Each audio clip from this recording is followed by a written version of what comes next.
so fast. Speaker, morning, everyone. Morning, Speaker. Starting now, our special council meeting of today. The date is the 25th of August, 2025. And the time is 6 minutes past 9. We are starting now in item 1, which is the opening of the meeting. Can we please ask Councillor Setu to take us through with a prayer? Speaker, let's all close our eyes. Awuyinwele yiselo osetshenziswa Yesu Kristu Thixo wethu ekuseni uNkulunkulu amandla. Simema wena Nkosi yomhlangano. Thixo wethu sikubulela kuqala ukuthi usigcine moyeni silubone usuku namhlanje. Enkosi umzali wethu sikhothama ezinyaweni zakho ngale xesha sawuqoqa izito ezidla umzini ezidla umphakathi. Nkosi ngenelela Nkosi sikubambe ezinyaweni siyacenga. Kuyintetho nentetho usiphuthando usiphubunye usiphe Nkosi ukusondelelana nomonde in Jesus name. Nkosi usiphe ukuhloniphana.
we're being blindfolded that we're on par.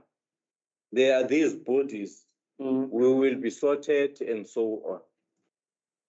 You see, so I'm really confused where to start. There are things that were not reported, others were hidden. Things that were not reported, fruitless and wasteful expenditure. So we must do our part as councillors then. Let's dig them up. Because we've got officials that are hiding these things.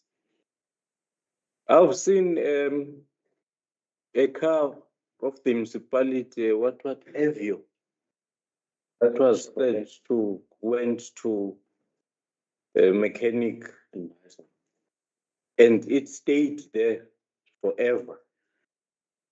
And we incurred costs. We incurred costs because of that. Like we wasted money, taxpayers' money,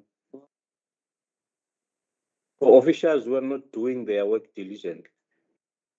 So those things come here, and we must be messiahs in doing that. We've got the AG. AG hammers us.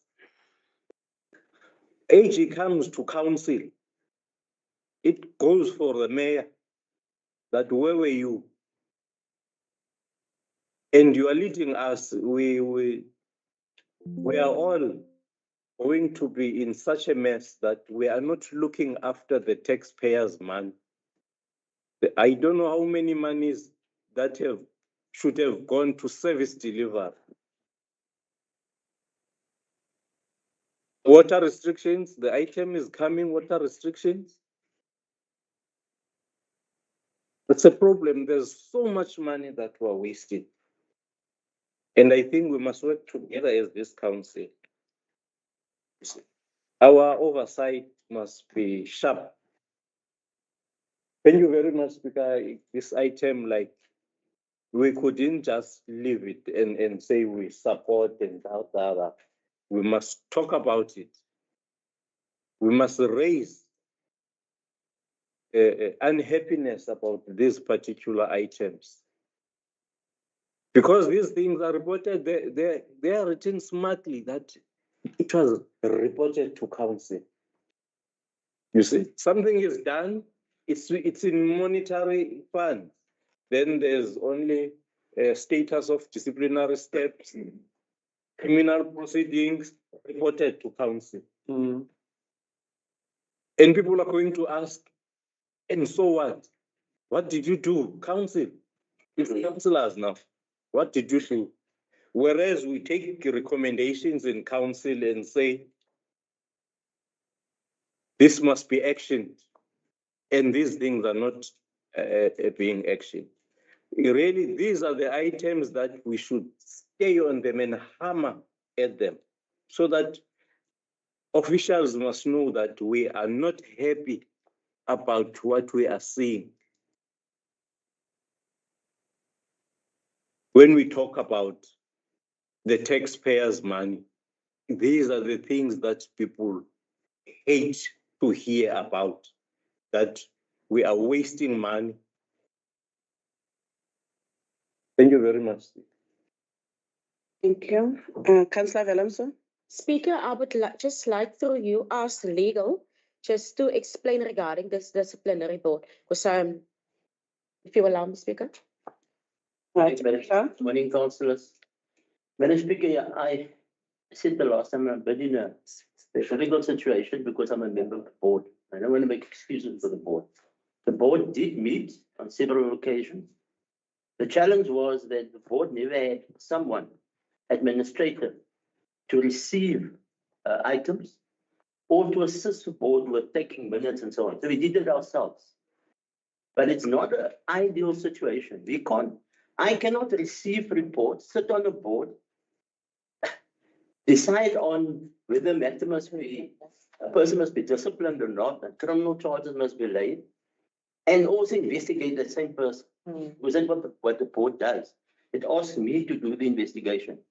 That is why we ask, and this we needed assistance from the office of the MM. Now, the MM identified consequence management, and then he made it a special project, and had someone appointed. We were under the impression, I was under the impression, we say it this way, that that person will assist in not only doing the consequence management, but also assist the board in functioning properly. The board will meet now on the 4th to the 2nd to the 4th of the next month to deal with the matters that were sent to it. And then we also will review the other matters that I now see is listed. I cannot confirm that it was sent, but if it was sent, that there should be some proof or some evidence, then we will deal with it. But I can tell you, Madam Speaker, is none of these so-called matters that were referred, I cannot recall that any one of them were ever investigated. Because if you refer the matter, if you say DB board, then council must remember they now invoke the financial misconduct regulation. And that goes with criminal charges. That was always also my challenge. Where are the criminal charges? We cannot make a decision. An MM cannot decide, no, I don't want to. The Act says he must lay criminal. That was also never done. So there was a disjuncture, and how do you refer? Council, impact, council refers to impact. Impact comes back to council. There must be a link between council and the disciplinary board. Council must refer the matter because impact recommends to council. Refer to disciplinary board for further investigation, but then it's financial misconduct. It's not normal misconduct. Because I think we've confused this consequence management, which really is, what did somebody do wrong? Not financially, but in general, with financial misconduct. Because then time limits starts. You must do certain things within a certain time. And if you don't, if you get to the disciplinary report, whoever is implicated will use that as a defense and say, but you're out of time. You're supposed to act within 7 days. You're supposed to act within 14 days. You're supposed to come back to me within a certain period of time before you can take your action. So all I'm saying, Madam Speaker, I don't want to make excuses for the board. This is a dilemma. I think we've sorted it out in the main. We had a meeting. I was present in the meeting where this was discussed. And there is now administrative support for the board, but it's not formal. We need to formalize that to say, look, whoever it is, whether it's whatever the name is, that person will be responsible to receive the reports, to assist the board. The chairperson is always available to make sure that meetings get set. And I said to the person, I'll assist with the agenda, but I'm not going to assist with the content on the agenda. So that is where we are, Madam Speaker. Bye-bye. Let me start there. You see, Speaker, it confirms now. It was man-made. You see, we've got a problem here because we deal with the time frames in local government. It's not only happening here, is that even tenders are deliberately left hanging so that they can lapse because the person knows that there are time frames. And immediately after that time frame, it's going to collapse for his or her own benefit. So these are the things that we are having here. Even you can't run after somebody after a time frame has lapsed. They are done deliberately. That no, I'll leave it, let it collapse because he is my buddy. And those ones that no, you are not aligned to me, you are my enemy, they are rushed. You'll find out that things were done haphazardly. And this is affecting council. AG is going to come now and then in this council. Things that are hanging or things that were not reported. So it tells us that because we are going to point fingers now on disciplinary board, whereas they want to work, but things are not sent there or they were not given support. So that's the challenge that we are having. I think we must find ways so as to support also the disciplinary board. Thank you. Thank you. Thank you, Councillor Kapai. Madam Mayor? It's obvious that there is a challenge. I mean, like I said previously, we will probably need a report on the status and the functioning of the disciplinary board. Because Councillor Kabai is quite correct. Council has to do our part. MPF to do their part. The challenge sits with the administration. There's no point in telling us now in a meeting about all these challenges when, I mean, we have been under the impression that because during my time, there was also a disciplinary board question. So we did about 3 times now already to no avail. So we will constitute a disciplinary board. It is still the responsibility to report back to MPEC or council. Otherwise, we must look at the terms of reference of MPEC and we must look at the terms of reference of the disciplinary board and see where those delegations fall. Because now it seems like administration, they are the one maneuvering and deciding which ones we deal with, which ones we are not dealing with. These ones we store, these ones we report. And we cannot have a situation, because this whole story is so messed up now. I'm not even sure how are we going to be able to trace back and track back on some of these matters. So we need urgently a report on the status of the disciplinary board, look at the terms of reference, look at how we can strengthen. Administrative support is not an excuse. Now, even more concerning, the official is saying, oh, I see it says on the report, some of the matters has been referred to the DC board, but I've never seen it. I'm not sure about it. Is there a register? How does these things work? Because now we're just referring. We're not getting anything back. On consequence management, on the disciplinary board, no reports. So we waste our time.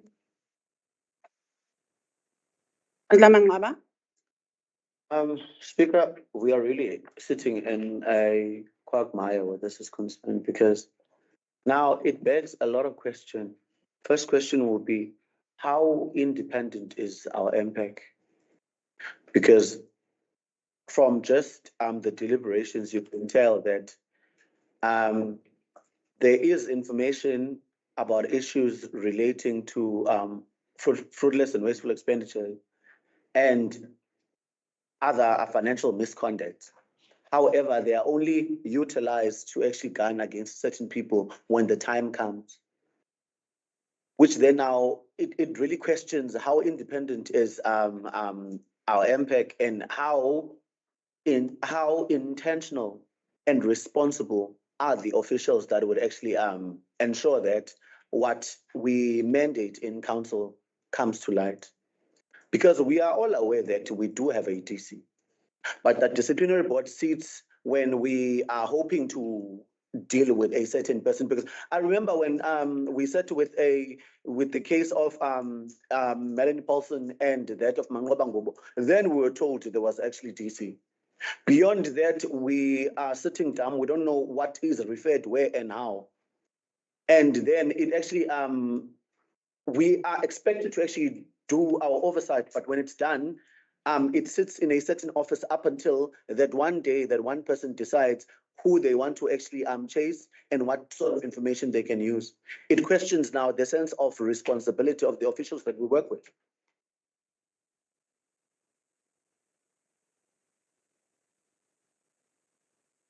Councillor Adamsa? Thank you, Speaker. What I can say is, Councillor Sam, is that MP gets the report from finance. But what I as MP chair can guarantee is that whatever cases that will be referred to us, we will work speedily with it. And we are currently busy of drafting up our register to make it in sync with the finance side and with the disciplinary board. And we've also invited the disciplinary board to be part of the reporting so that we can make sure that all these cases get the necessary attention and everything is dealt with timelessly. Thank you. Thank you. Madam Chair. To be honest, I'm even shocked with the whole list of the things that they've never reported to the council. And you can see that it's dated back 2015 or whatever the chat oils are not there. I'm even shocked with the cases that were already right off, but now you find them. No, they were taken to disciplinary. I'm shocked. Yes, I understand the wording that we were saying that at some stage you started by saying we condone instead of off. That one I clearly understand.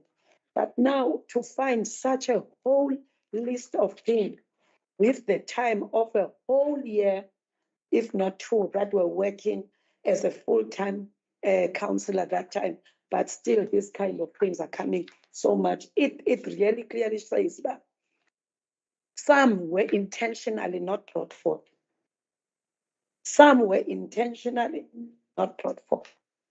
Of which that's what it makes us to understand that we need to make people to sign, man, whether a declaration of honest or whatever, I don't know how to call it. If then things came thereafter and you see that these things, ESCM processes were not followed, why was it hidden? Does it say that there's somebody sitting there knowing that he who deliberately isn't in order for us all to know these were not done right? This means it's a risk and a half for us that every time now, as if these things were waiting for CFO to pick it up or for AG to pick it up, it means truth and honest is not there, one way or another.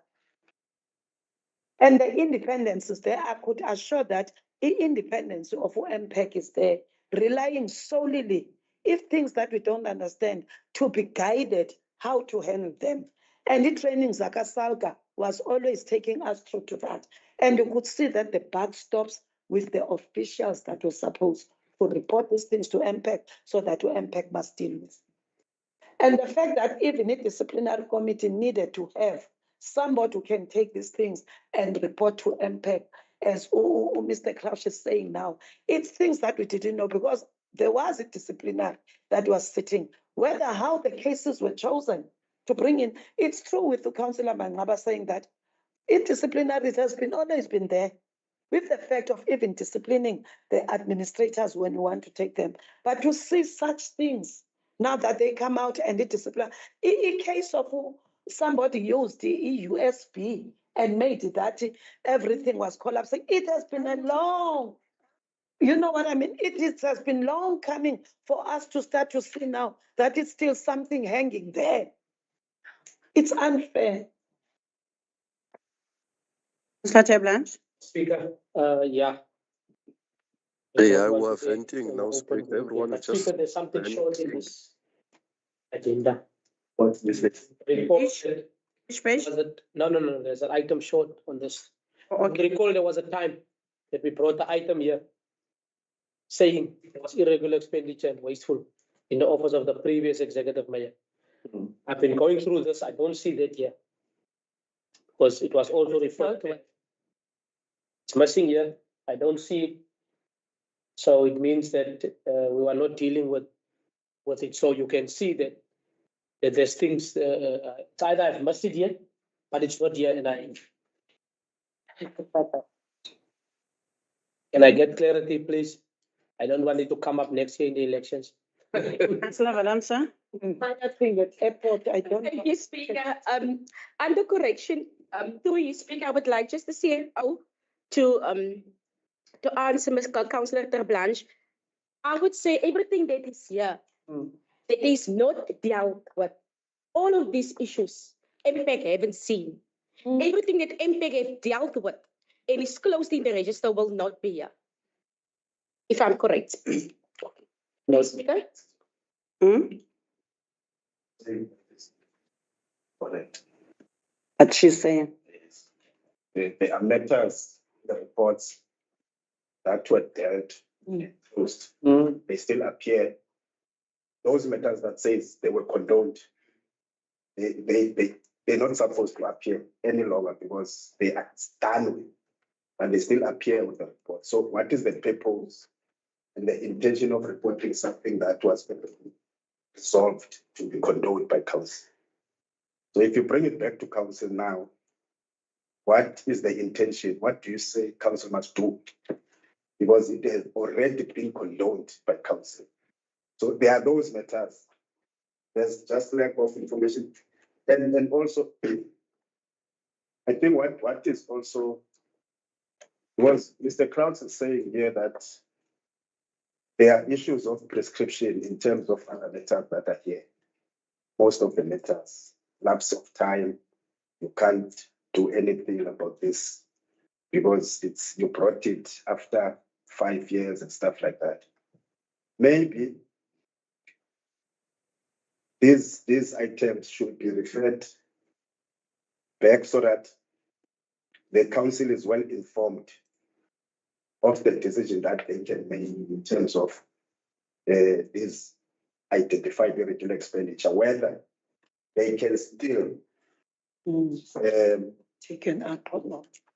they can still recommend for the matters to be considered by MPEG and the disciplinary board. In fact, from MPEG, if it comes back to DC board, and are there things that they can be done with those matters? Because if the matters are now prescribed at last, what is it that you can do? So you need to report to say you identify the items that have lapsed, you inform the council, and then you give a legal advice. What is it that council can do with the matters that have lapsed? So that the council can take an informed decision on these matters of this nature. Thank you, Speaker. Thank you. Councillor Tabai. Thank you, Speaker. Speaker, really, I was so confused. How are we going to deal with this item? You see, does it have recommendations? Can you go to recommendations? I was really, really confused. How are we then going to be able to deal with this item? Because I concur with the direct that we must apply our mind as council in this item. You see, the fourth one, immediately the council notes, no, we must apply our mind in this item because it's going to come back and haunt us. AG will pick it up again and said, no. As council, you didn't do due diligence on this one, especially then when they are dealing with financial misconducts and others. So really, we must, it's just that it's my opinion as a speaker, that really we must be taken through with these items, or let's refer it back, because it has legal implications also. Do we run after people after 5 years? When those ones have been prescribed in terms of time, what do we do? So I think we must apply our minds on these ones and get a legal advice on how are we then going to deal with this. Because there's a whole lot of confusion here. Others were hidden for so many years. Now we're picking them up and they are a problem. We can't just sit idly. We must be able to defend ourselves as council. We must have a report that is going to say, these are the steps that we have taken after picking them up. Then you speak. Councillor Swart? Thank you, Speaker. Speaker, I wouldn't like to see this referred back because I'd like to see this taken forward and resolved. I mean, I'd just like to go through the recommendations Speaker Bai suggested. We note, because I believe that recommendations take us through what we should be doing. So if you look at the first recommendation, it says the council notes the attached fruitless and wasteful expenditure amounting to 171,605 Rand and 95 cents for the period under review of 24-25 and refers the matter to impact, and it says refer Annexure 1, Table 1. So it's specific in what we're looking at. If we look at number 2, council notes the attached fruitless and wasteful expenditure amounting to 2,857,079 Rand and 23 cents for the prior financial years. Now, this relates back to 2017, 18, 19, 20. Council to refer the matters to impact for further investigation, and it gives the annexures 3 and annexures 4 in the tables. Then 3, that council notes the attached fruitful and wasteful expenditure amounting to 219,659,161 Rand for the prior years, also going back to 2017. And recommendations made for the referred amounts to be written off, refer to Annexure 2, Table 2.2, and it explains specifically what that is as well. Then 4, the council notes the attached fruitless and wasteful expenditure amounting to 1,145,741 and 61 cents that refer to the disciplinary board, but never reported back to council with recommendations. So 5 talks to that. So 5 says that council refers the matters in recommendation 4 above to the disciplinary board for consideration and recommendations. The municipal manager to implement the instruction within 60 days after the date of the council resolution, and it refers to the annexures and tables involved with that.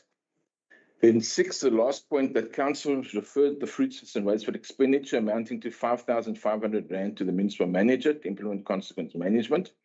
The municipal manager is to implement the instruction within 30 days after the date of the council resolution, and it refers to the annexure there. So if we look at these recommendations, it tells us what we need to do with each annexure, with each table. So unless there's anything wrong in there, then Speaker, I'd like to propose that we go with these recommendations and resolve this matter. Mayor? Thank you, Speaker. I'm with Councillor Swart. I will second it. And I also want to say we must remember that irregular expenditure according to the 11A is clear. You cannot motivate the matter is prescribed. And even if you look at prescription in financial terms, there's a time frame. It's a different thing than dealing with the irregular expenditure. The irregular expenditure needs to go through a process, needs to go through impact investigation, comes back with recommendation. Then you can say, based on the times or the motivating reasons from impact or the other investigations, the irregular expenditure must be written off. You simply cannot just say the matter is prescribed. Yeah. It's not, we will get into trouble if we follow that. Okay? I support Councillor Swart.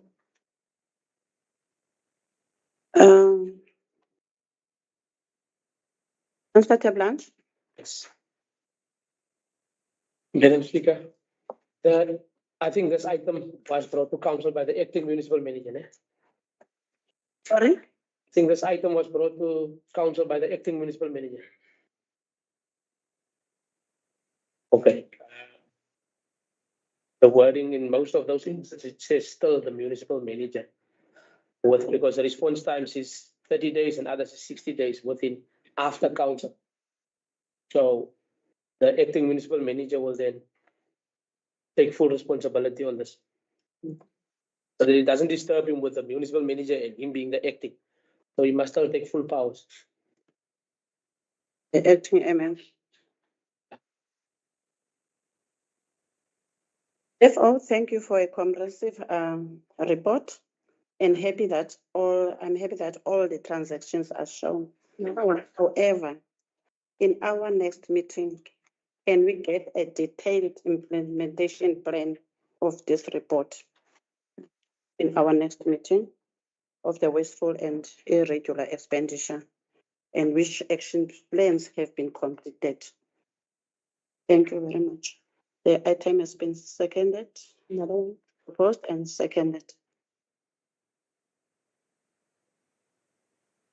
Moving to our next item. 20-2/304/08/25 report on regular expenditure for the period of 2015 to 2025 financial years, page 43. Item 7, Madam Mayor. Thank you, Speaker. I don't want to rehash conversations. But I see on page 44, it says the regular expenditure is historical since 2016, 2017, and then obviously 2022, 2023, which spoke to the concerns raised by both the DM and Councillor Manava. And these items were dealt with till 2015, 2016 financial year. And then it says how much the opening balance was. And now it says the additional expenditure started to increase drastically. And they were never dealt with adequately to resolve them completely for all the processes of reporting to council and investigations impact and concluding on the matters. I want to know, did I actually go back to all the sittings that council had, all the reports that came to council from MPEC since 2017, 18, 2023, 2020. You've taken all those into consideration. Yes, madam. Is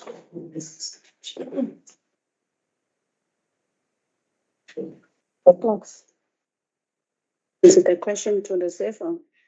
Yes, I wanted to know, because from my understanding, from that time up until 2023, 2024, MPEC has been setting MPEC resolutions, you know, MPEC referred, council referred to MPEC. We had regular reports here that served at council. It was referred to MPEC, MPEC referred.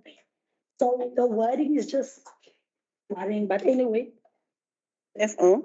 Okay, no, thanks, Madam Speaker. Madam Speaker, I think let me explain our data sources that we have used to come to the conclusion of this report.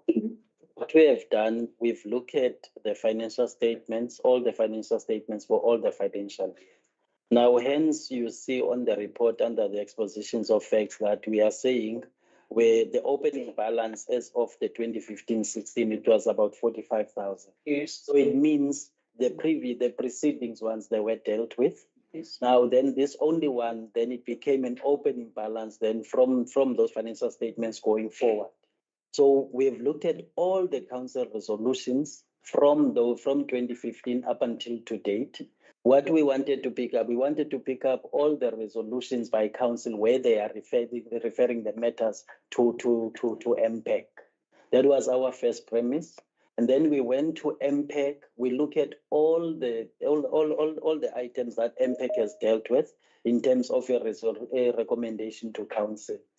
Now, based on that, we've also then looked at the register itself, whether it was complete, it was covering all the items in line with all these relevant documents that we have looked at.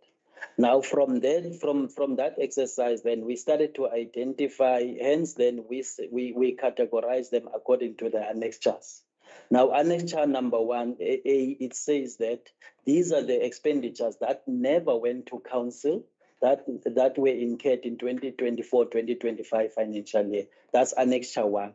Then annexure 2, council at some point, they did pronounce themselves on certain irregular expenditure to condone them.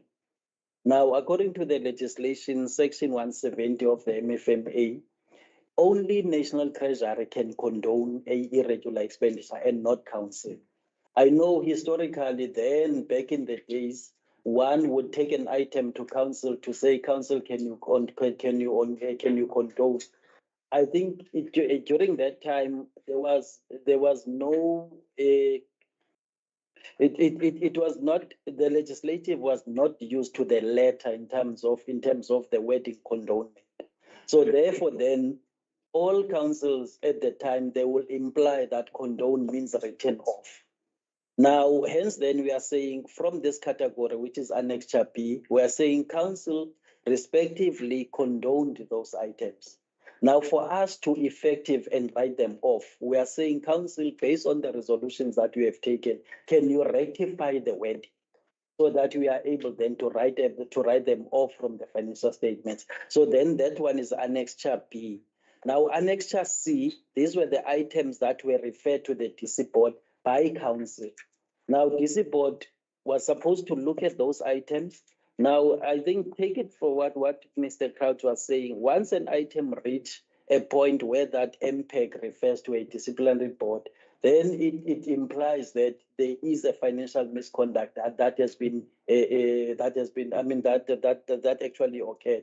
So therefore, then a disciplinary board needs to look at the merits of each and every case, and then advise council in terms of the financial misconduct that has been transgressed.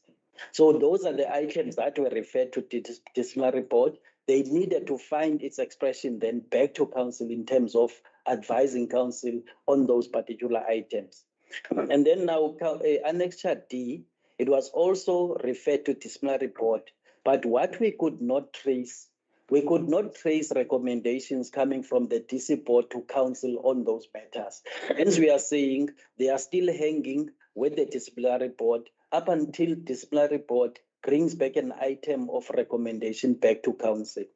Then looking at the one on Annexure E, these were the expenditures that were incurred. Council did express a resolve on the items to the municipal manager to go and report them to SEPs. So that now the municipal manager is supposed to bring back an item to council reporting on the progress on those matters, whether they were reported on SEP or they were not reported on SEP. And then comes Annexure F. These were the expenditures that the municipal managers was also, because we've got different financial years in terms of those, but all of them they were implied to have been supposed to be reported to SEP. If we look at Annexure G, these are the expenditures that were identified for recoveries from the affected employees. Now, council referred the matter to MPEG. MPEG made an investigation. MPEG then recommended to council that these supposed to be recovered from the employees. Now, how the investigation unfolded by MPEG, I do not have. I'm not privy to that information, because for someone to come to that conclusion, there's a process that you have to follow in order for you to advise back to council whether there is evidence that points that those affected employees must then pay back or the recoveries to be done. Now, if it is that the case that the recoveries needs to be done, there's consensus between the affected party, then the municipal manager must start the process of recovering from those.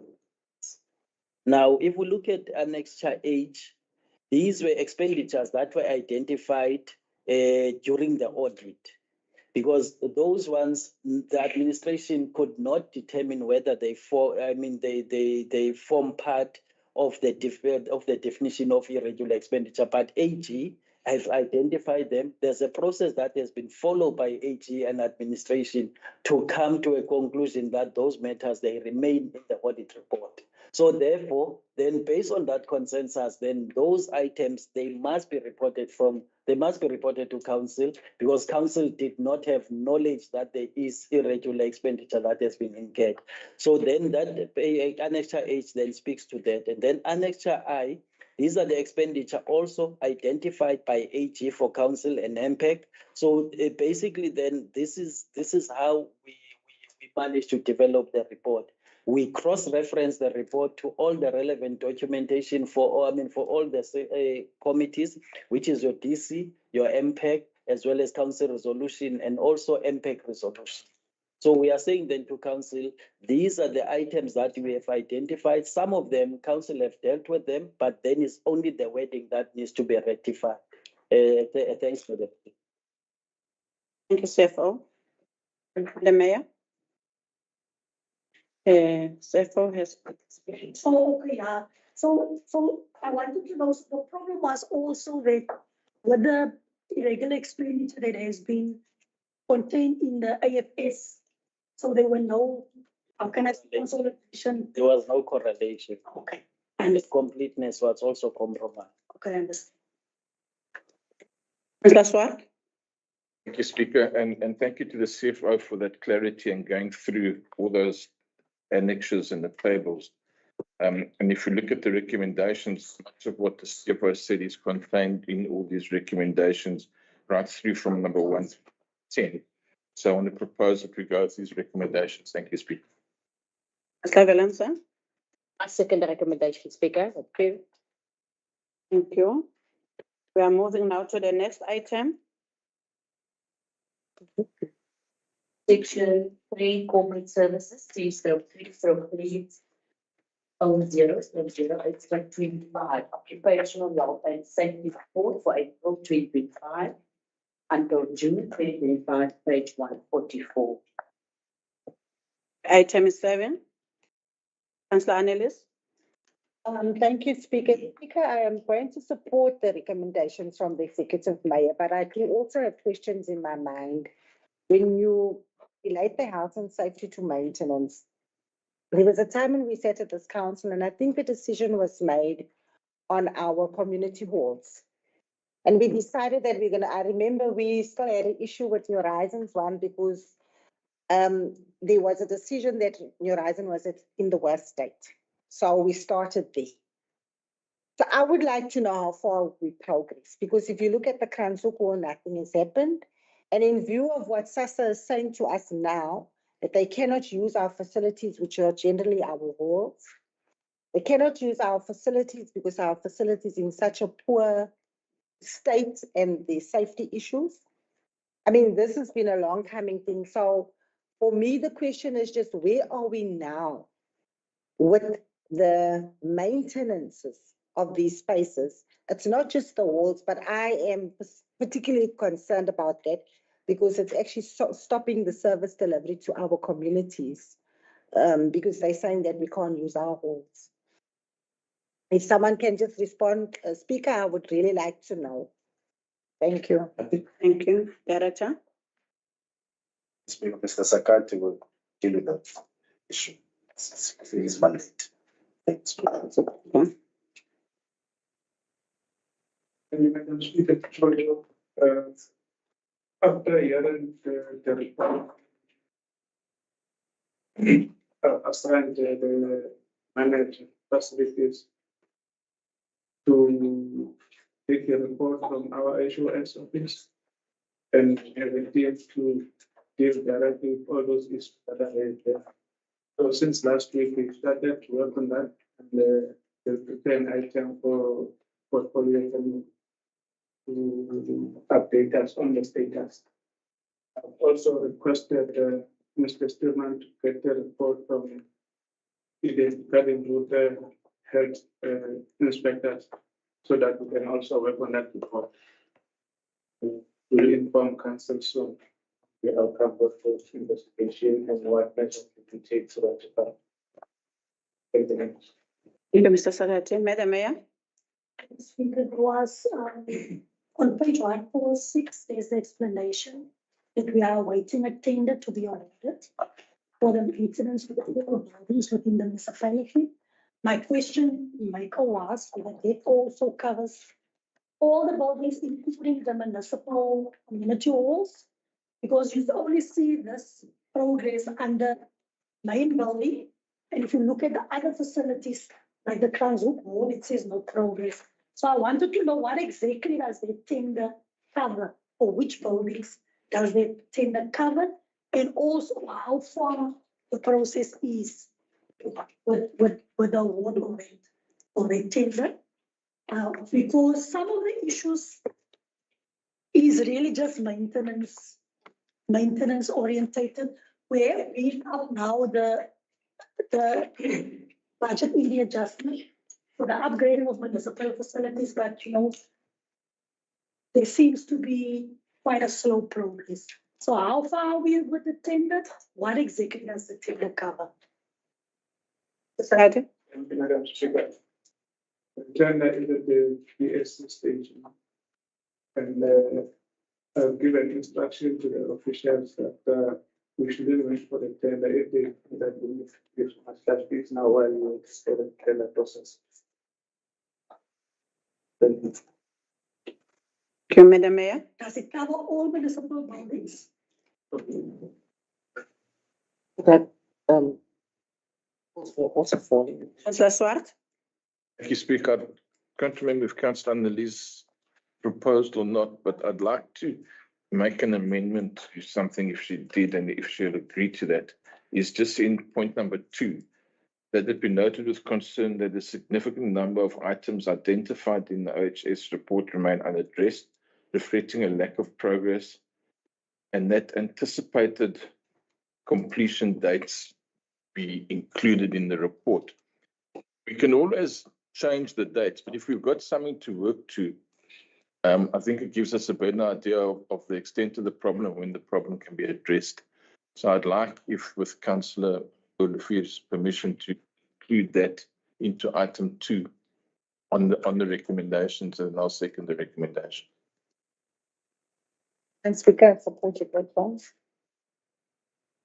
Because I think that's actually my question. Question, have you captured that? Yeah.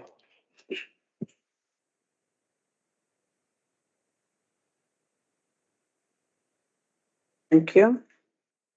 Moving to the next item. Item C/3/310/08/25 progress report on placement committee and job evaluation, section page 154. Item 7. Madam Mayor. Thank you, Speaker. Speaker, when it comes to the placement committee, there's been a lot of, okay, I don't want to call it confusion Inconsistencies. and inconsistencies, but we also been referred to the revised draft placement policies. Although the only item I could find where we actually spoke specifically as to how the placement committee needs to be established was in 2022. And there was a specific composition to the placement committee.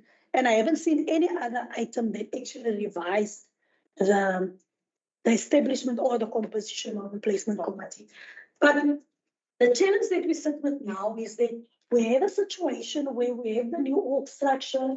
We went through the process of the major and the minor job descriptions and the movements that happened there. And when we started with that process, council actually had an oversight role to play because myself and Councillor Mandraba, we sat on that committee. In the meantime, with all the amendments and changes and decisions that were made, council's role we were removed. The oversight were removed from the placement committee. We sit with a situation now where all these letters are going out. We have got no clue how it's going to affect us in terms of our service delivery, how was the skills mentioned and the placements done to that. Until we can get certainty on that and get an explanation as to exactly what changed with the placement committee and why it changed. A decision has in the meantime been taken for us to place a moratorium on all those movements until council can be taken into confidence. We can have a review and a re-look at our organizational structure and also the movements that are happening there, because it has become clear in this time that some of this, it's not working. Some of the departments that were moved and some of the things that were happening is not working, it's not speaking to the challenges that we have on the ground. But let me get back to this. This report is a very general overview. Understand? It doesn't give us the nitty-gritties or how the movements and the placements has affected or where these people are placed or a summary or whatever. So hence we saying there's no oversight from our side. We just see now total job descriptions submitted 9. Job 2. We don't have a clue what that is all about. But we will note this report. But just to update council that, you know, I did write to the director in the 18 email and have made that suggestion. Just for information's sake. Thank you. Councillor Manqaba. Thank you, Speaker. I concur with what the executive mayor has alluded to, where the issues around the inconsistencies with regards to the report we're sitting with. If you look at the just at the purpose of the report, it is to provide an update on the progress of the placement committee's efforts regarding the employee placement within the pool to highlight developments. You go further to the background. The placement committee has been tasked with placing employees within the municipal pool to ensure optimal alignment, first point, of skills and experience with vacant positions. Second to that, the goal is to ensure that each employee is positioned in a role that best suits their capabilities, enhancing overall organizational efficiency. You go further, you realize when you look at the progress itself, if we revisit what the policy stipulates, the policy is clear. Placement should not promote, demote, or be used as a punitive measure against anyone in the institution. And then now we are not gonna do a blame game and say we assume that there's victimism that is actually happening, or we assume there's an underhanded dealing or decision that is actually made. But if you really look into the report does not tell us exactly who is moved based on what. There's no comparison in terms of this is where you were placed before and these are your skill sets. And because this position has become redundant, we are doing a horizontal movement, moving you into a best suited, aligning you in terms of qualifications and. There isn't any of that information in this report because I would have expected that to be an attachment if then we are removed from the committee in terms of playing an oversight. Because this entire time we sat in that committee and ensuring that we facilitate and ensure that this is actually best achieved. At the moment, our offices are inundated with calls and text and letters. And I understand that part of the process is everyone is actually open to actually submit their rejection. But we do not want to actually get to that level because then everyone would actually be disgruntled by then.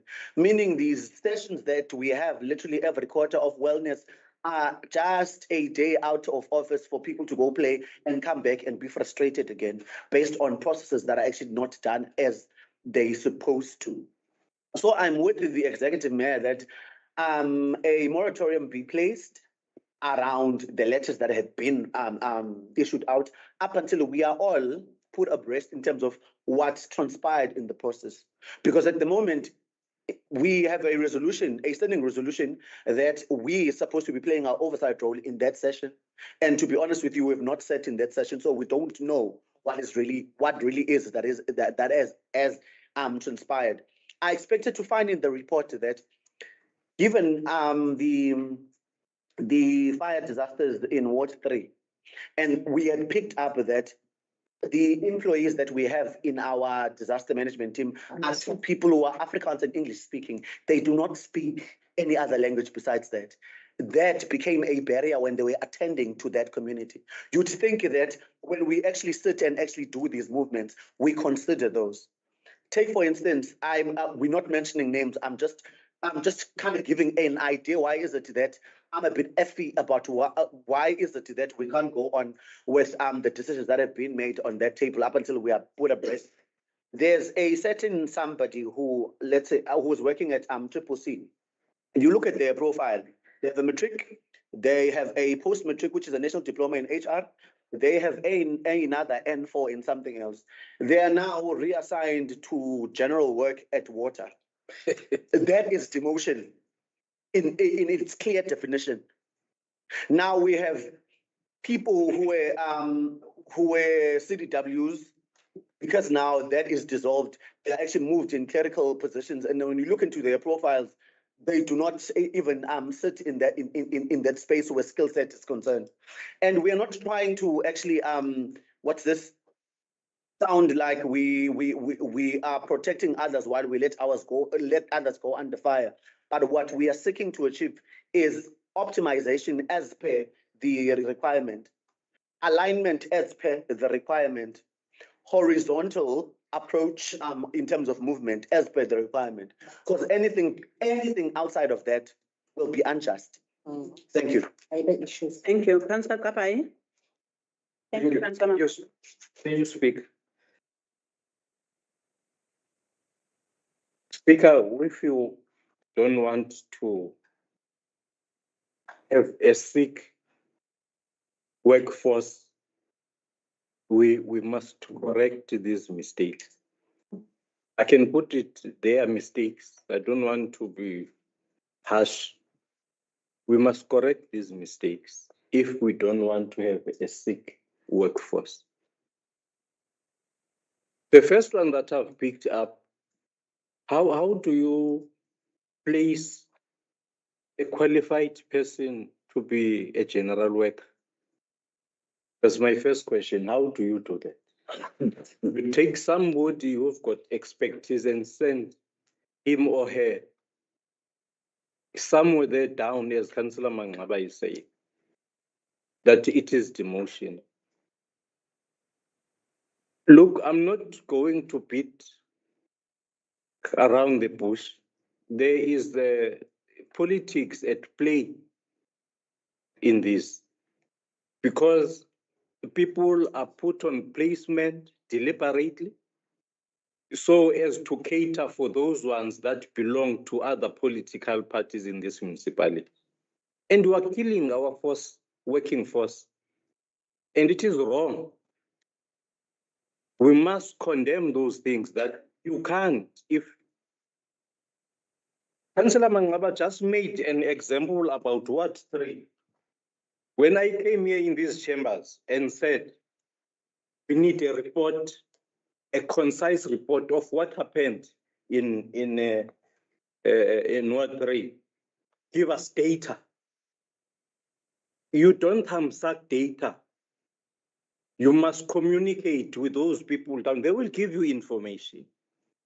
If then there are language barriers, you won't get data. That's what happened.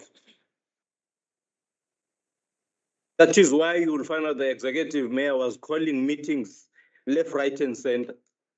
In only one day, we had 2, because the information was not coming forth very quickly, because we're dealing with emergencies.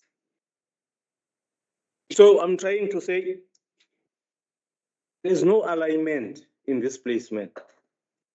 I don't know where we want to push people to be frustrated and leave the workplace, and you put your own people then. Gone are those days you promise people work because you want to get numbers. Gone are those days. Listen, learn. That's very wrong. We're dealing with the people's lives here. You can't, because you want numbers and place people, professional people, place them to be general workers because you are not aligned with them. That this placement was a punitive measure to those ones that are not aligned with these political parties that are in the executive.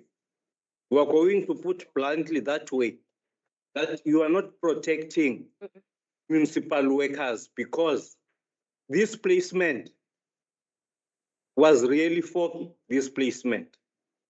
It doesn't address the plight of this municipality. That is why you are going to have problems in service delivery. I can tell you now how many people are sick at the section, water section. 95% of people there are sick. And I can give evidence. I'm staying at Kopanokutula. We've got problems also with water. The item that we're going to talk about here, that there are going to be water restrictions. There have been water restrictions, KwaNokuthula. Over years, we've got water restrictions, KwaNokuthula. Because of those people are poor. You can't open a shower in KwaNokuthula and open a tap in the kitchen and you get water, but it's not like that in town. So these are service delivery based things that we must put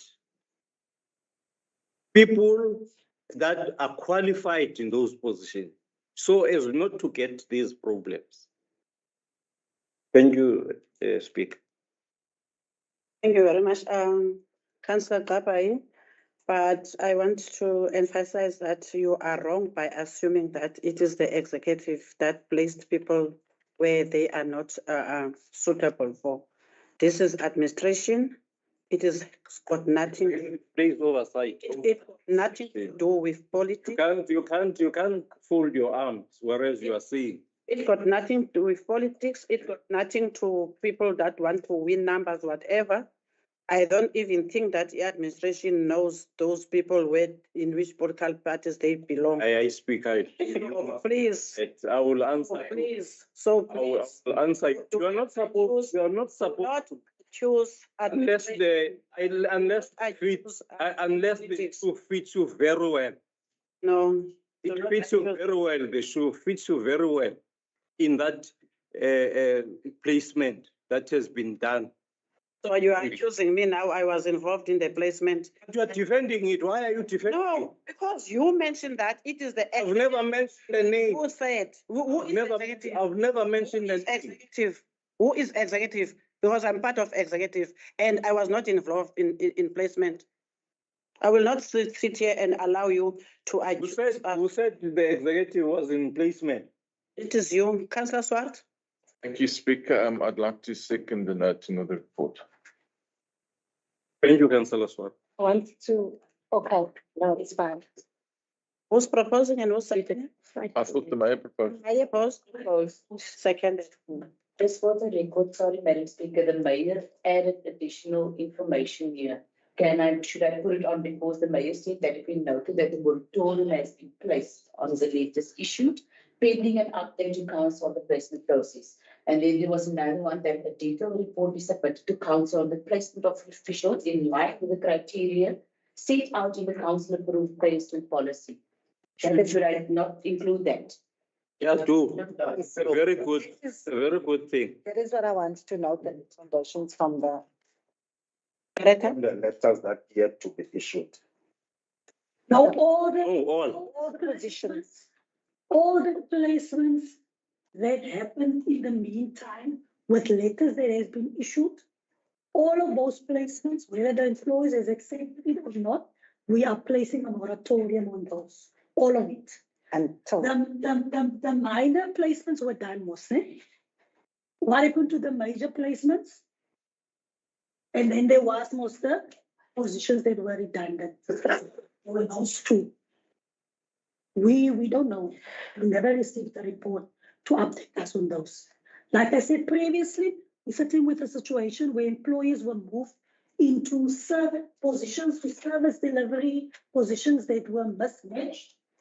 Skill sets were not matched and so forth. So, yeah. I did write you an email. Yes, no, I accept. I think we'll have to discuss with the MA legal implications. The letters are saying placement is effective immediately after you accept. So we have employees that have accepted and moved to the placement positions. So we put the moratorium to those. I don't know how we question. We didn't have an opening. I mean, Council to buy a whole speech now about political interference. Was not there. Which is wrong. They have oversight. That's the problem. That's the problem. There was no oversight from council. Your report is a standard general report that actually gives us nothing. Yes. You know, If there was sensitive information on the placements, you were supposed to take a detailed report and then say to us, we will move it in committee if names and things were supposed to be discussed. Not for us to influence, but for us. Remember, we are the ones that approve at the end of the day. All the org structures and these other things, it's our prerogative to approve. We've made certain decisions. As a result of that, we move over that process. But for now, you can come back to us and explain to us what you are explaining now. Some of those letters even went late. Letters that were dated in July only went out in August. I don't want really others to fail us to leave us. Can I speak? Let's just accept there's a moratorium for now. And then you can come back with your legal intentions and discuss it and explain to us so that we can understand what you guys are talking. And perhaps, Executive Mayor, through you, Speaker, perhaps to actually save the director from their fears, how quick can they get all the information we require so that we sit and actually do the line for line, check for check? We don't necessarily need to have people's names. It's previous job profile, it's skill set, it's new job profile. So that whatever we are condoning is something that is actually in line with what the policy is saying and is a decision that we are comfortable taking in council. So the quicker we get that session out of the way, I think the proper, this machine will be fueled. Rita? No, that is fine. I think within this week, I'll be able to produce a report on the placement, a comprehensive report. But I don't want to, this meeting is a public meeting. I don't want it to be seen that the administration have contravened any laws in terms of how they dealt with the placement. We follow the policy in terms of how it must be established, which that was delegated by the policy that came to council in this year to the municipal manager to establish, and did not give a composition of who must be part of that placement committee. And we received letters from the municipal manager as members of the placement committee after he has established the committee, and then we attended as committee to the placement matters that came before us. So there was a guideline that was the policy that was actually approved by this council. So we have not contravened any of those. But we will I will produce a comprehensive report, detailed report on each position and each placement. And then once it's ready, I will communicate with you, and then maybe you can call the executive or the council to consider that report. But at this moment, without the investigation, we have not contravened the police. We have used the police and we have been guided by the police in terms of. Thank you. Thank you. Councillor Seti? Thank you very much, Speaker. I concur with the Director of Corporate.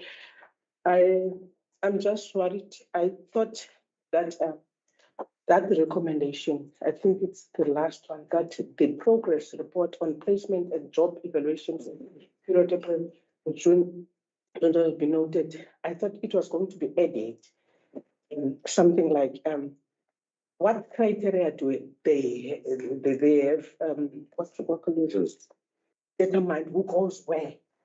We need that report like that. They should state what criteria did they use to determine who. For example, Councillor Sam mentioned one of who goes from the cameras to. We need all that information. I think if you are with me, state that in the recommendation. Thank you, Councillor Seti. Councillor Mangaba? Speaker, what Councillor Seti is raising is actually not off topic. It is actually contained in the report. It's actually in line. It is contained in the background, but I don't think it would actually do the item justice if it would sit on recommendations. That's why I'm okay with this recommendation and the two recommendations that we've added with Councillor Kamkam, that detailed report on the alignment of the movement actually be attached, and a session be ran with us as councillors, so that then this oversight that we are said to actually be doing, it is actually done thoroughly, because before we are saying we are okay with actually actioning the placements. Because again, the reason why we're sitting here is this council resolved in 2022 of a formation or a composition rather of the committee. Part of that composition means 2 councillors will be representing council in those sessions. And unfortunately, as it stands, we are actually eliminated from the equation. Now, we can't be sitting here and condoning decisions that we don't know if they're aligned, if they are exactly achieving what we are hoping to achieve in the policy, if we had not played our oversight role. Hence now I'm saying, given the fact that now there's actually a fear from the director side that there's legal implications, and the sooner we get the session where we're actually taken through everything, the sooner we can say we can own the decision around placement. For now, we are not comfortable. Thank you very much. Acting MM? Yes, Madam Speaker, thank you very much. So the way I see it right now, we going in terms of the council approved policy.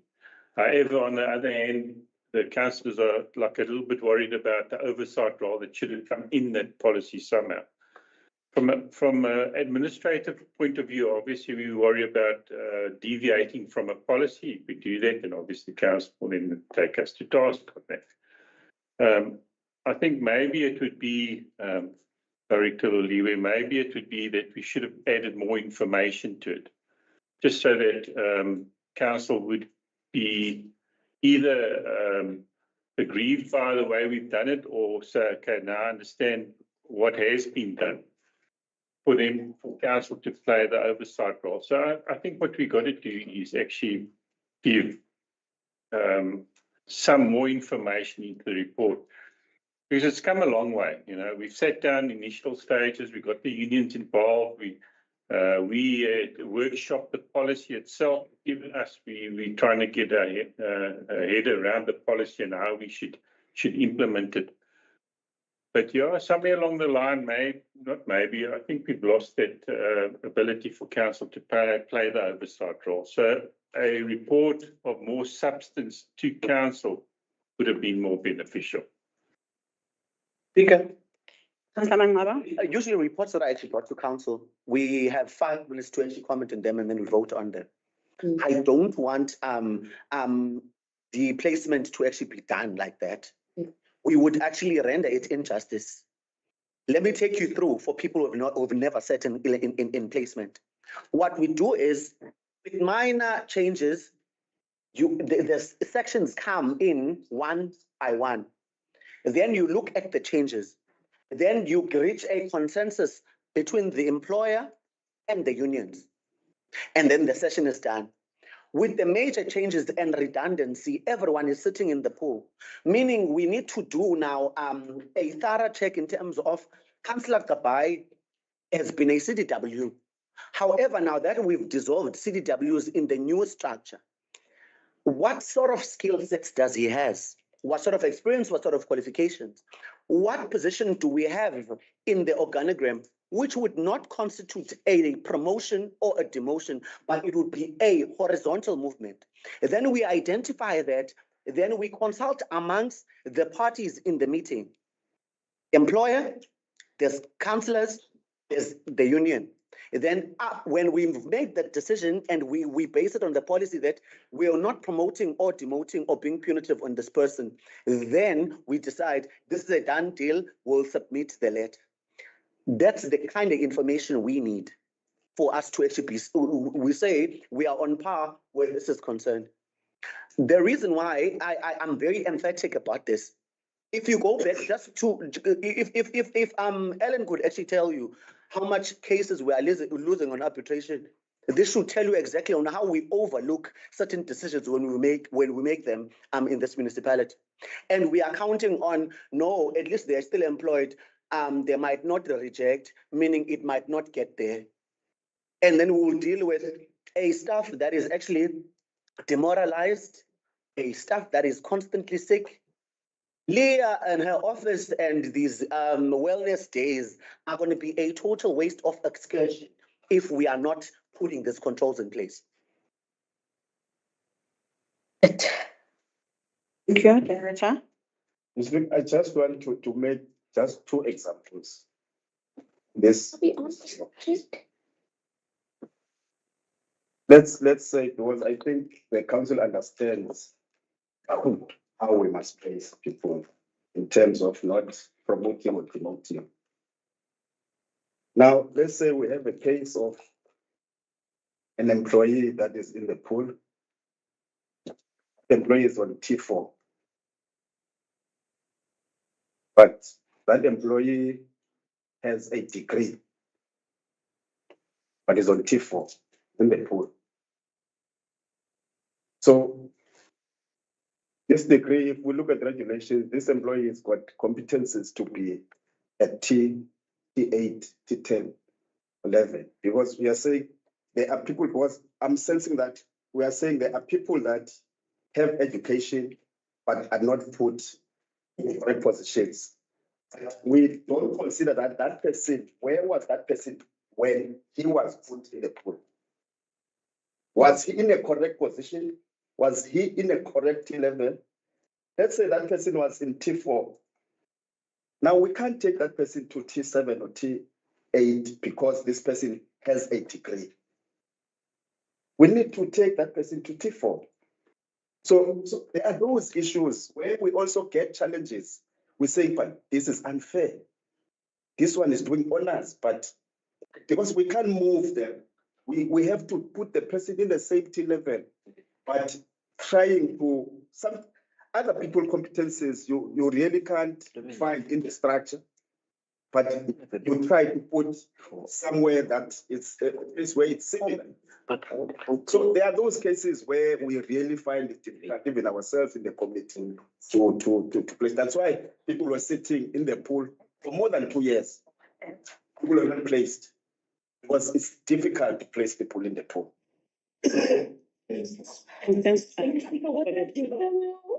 Recommendation, I think it's recommendations. I think it's clear how we move forward. I understand this whole confusion as to where councillors are supposed to be, but I want to say that no other recommendations from council spoke directly to the placement of the committee, except the one in 2022. And if that changed, we were supposed to be informed. Because all the other recommendations I see, it's just general. The council approves the revised draft policy 2025 is a guide to be used for the placement of staff into post after the adoption of the new work structure. None of it speaks to has rescinded this decision unless there's something in between there. So I don't want us to elaborate on that now. The fact of the matter is we sat on that committee, we understood how the process worked, we were told how you move people, how you do the skill sets, how you deal with the major minor changes and the redundant positions. So we sit there with the unions. I'm no longer the chairperson. That's why Councillor Mangaba and myself, we have a lot to say because we were in that placements committee until the councillors were removed. That's where your problems start. So let's not go there. How it happened, it's another story for another day. But we will stick now to those recommendations and then we will move forward and play our oversight. That's the report process. Thank you. We are moving.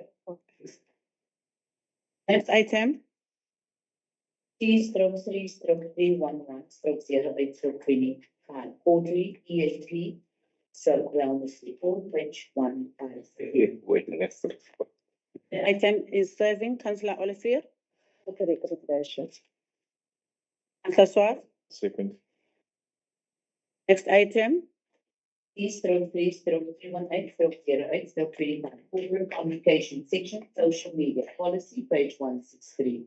The item is serving Councillor Olivier. I support the recommendation. Councillor Swart. Oh, I second it. As Next item. limit a lot of people from saying a lot of nonsense on social media. Mangaba. Our language. What are you saying? Nonsense. Into the media. Nonsense. Oh, no, nonsense. There's nothing good about nonsense. I'm saying I support this policy. There will limit a lot of nonsense that is actually shared on social media by people who actually sit in this council. And you have given you a right to speak because You can ask that. Only that and not nonsense. And what are you saying on that I'm asking? Who have given you a right to speak? Well, since I'm able to speak, at times, I find myself speaking. Agent of arms. We can do that, Councillor Mangaba. All right, speaker.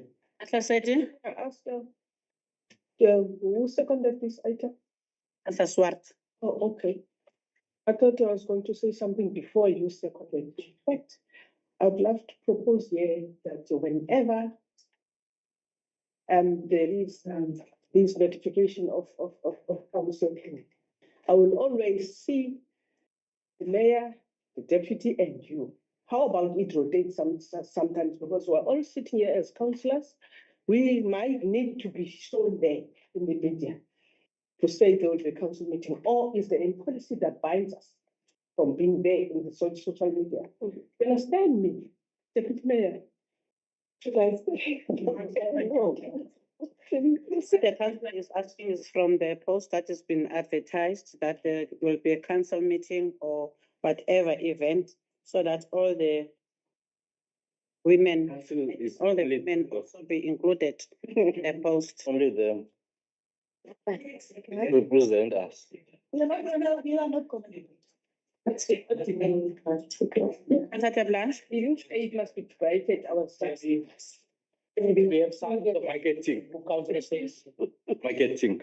Speaker, the point 3 covers that what councillor said is race promotes unity and pride. In this policy, point 3 covers it. So therefore, I move that the sergeant of arms remove councillor Seti. Gonna remove the sergeant of arms, she and councillor Mangab. If we start with the spokesperson, it's going to be another problem. Do you have a spokesperson? We had a proposal and a second. Thank you very much. Thank you, Councillor Seti, for raising the concern. Let's move now to the next item. Let's move now to the next item. C/3/320/08/25 corporate communication, section corporate identity and brand policy, page 178. Item 7. Councillor Afia? Recommendations, Speaker. Councillor Swart? Councillor Gavali, Councillor Fusfiot. Oh, thank you very much for your. No, I second the speaker the item. Moreover, I'm seeing a great improvement in development at communications. They are doing a very good job. Because they are a mouthpiece, they are our mouthpiece. Yeah, I'm happy. I'm very happy. Thank you, Councillor Gabaye. Moving to the next item. C/3/322/08/25 Municipal Public Accounts Committee. Consideration of irregular expenditure incurred relating to fuel account, page 195. Item 7, Councillor Valamsa. Thank you, Speaker. On behalf of the MPEC Committee, I would like to introduce the report beforehand on irregular expenditure occurred in relation to the procurement of the fuel and librarians through the fleet and fuel account. The matter arises from the Auditor General's findings during the 23 and 24 audit, which highlighted that purchases was made through the Nedbank fleet card system were not fully compliant with the amended supply chain management regulations effective from 14 December 2023. Although the municipality acted in good faith and followed an existing tender process with Standard Bank, these transactions are now regarded as irregular expenditure in terms of the updated regulations. The report further confirms that there was no fraud or criminal intent in the transaction. The municipality received full value for money as the fuel and lubricants were delivered and aligned with specifications. No financial loss was suffered by Bitou municipality. The matter resulted from a misinterpretation of legislation rather than deliberate misconduct. Honourable Speaker, MPAC therefore tables this report for Council's noting and approval with a clear understanding that while the expenditure is classified as irregular, it was not wasteful or unauthorized and no losses was suffered by the municipality. I so move. Thank you. Thank you, MPAC Chairperson. Councillor Swart. Second. Thank you very much. Moving to the next section. Section 4, Community Services, 3/4.285/07, 025, Bitou Municipality, Standardized Western Cape Disaster Management Plan, Review 2025, page 213. Item is 7. Madam Mayor. Thank you, Speaker. Speaker, just sort of for clarity, I see there's a recommendation from Michael. So I just want to get clarity on that one. What it said in Michael, if you look at 278 to 79, you'll see that the director is still reflecting as Mr. Important. So it was corrected before this report was submitted. Secondly, if you look at the introduction, it does state that a check bias is a high risk. If you look at point 279, page 279, and you look at the scenarios listed, I think it's the top 10. Go to number 2. Point number 2 speaks to extensive fires in high-rise buildings affecting several buildings simultaneously. Nowhere in the top 10 scenarios you have anything that speaks directly to check fires. So that was a concern that I've raised. I don't see in terms of the protocol, who's responsible, who must be contacted, like in the other instances. High-rise buildings might be a risk, but in our instance, I don't see how it can be number 2. You know, if we start with the issue of check fires. So that was the clarity that I was seeking in Michael, and then asking, should we maybe not reword point number 2? And if not, should there not be an extra one to speak directly to check fires? So I expected, you know, for them to sort of be corrected instead of being I'm not sure if I'm clear. You're clear. Director. Speaker, after the news, it has on my agency capacity for public safety acting director. I've spoken to Mr. Command to rectify the report. He assured me that he will rectify the report. Thanks for the report. So the recommendation is that in terms of number 2 on point 279, it will speak specifically to the issue of check fires because it is a high risk and not high-rise buildings. I'm not saying high-rise buildings are a risk, but we need to include that protocol top 10. That's what the risk. There are a few high-rise buildings. Councillor Fair. Support the corrected recommendation. Mayor.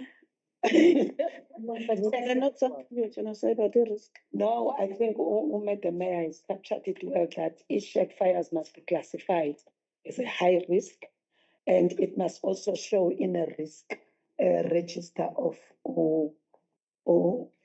Carol.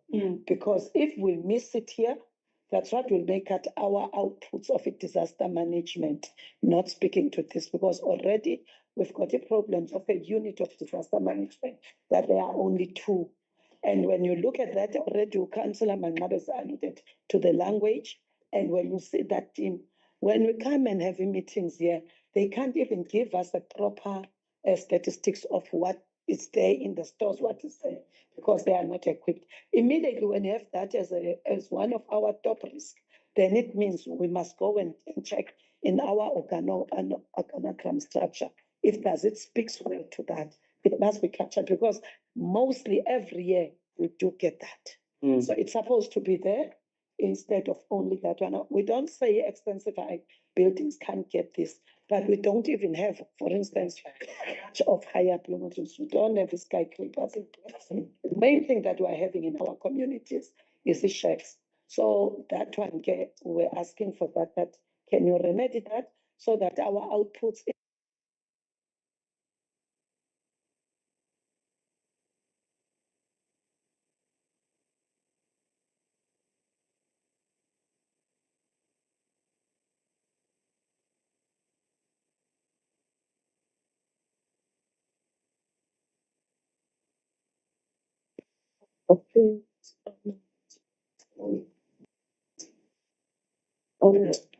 It is back now. No, it was not captured. The last part what you were saying was not captured. Councillor Mangabe? Yours is all, it's on now. There's a sabotage that says. It's always, it's like that. And I have a feeling you are behind it.